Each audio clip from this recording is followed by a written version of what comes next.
Hello everyone. For this tutorial video, I'd like to discuss more advanced concepts related to gravity, starting with Isaac Newton's universal law of gravitation.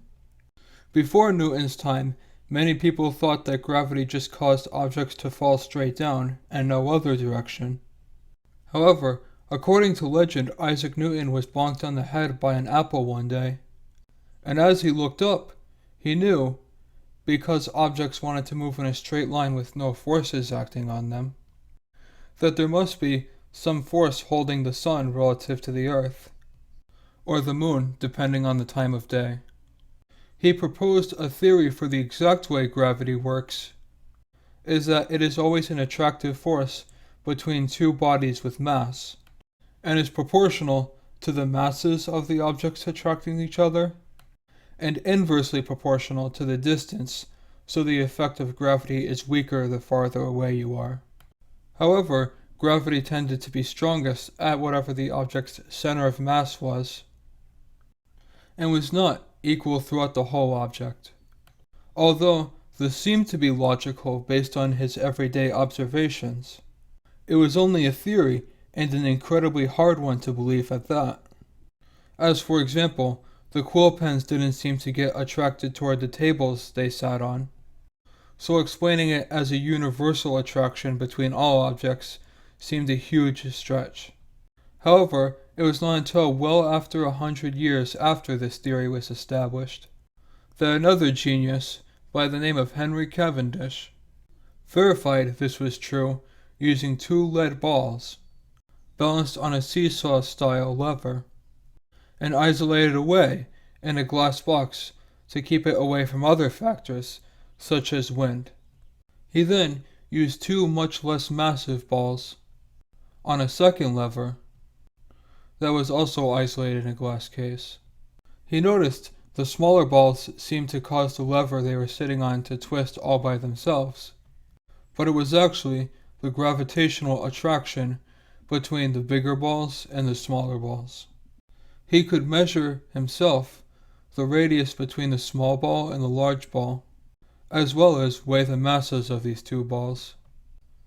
However, he knew that Newton's theory was not the whole answer, as he could see for himself the gravitational force was not exactly mass 1 times mass 2 divided by radius squared.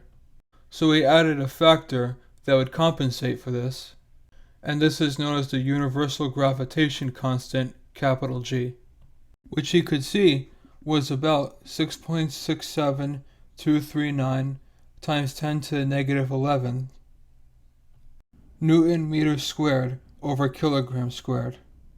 This final factor that Henry Cavendish discovered explains why you do not get attracted to the table, or your bed, or the walls of your room, or anything like that, but instead get attracted to the Earth's core, as the gravitational constant is so small that the object has to be extremely massive in order for it to cause a noticeable gravitation effect.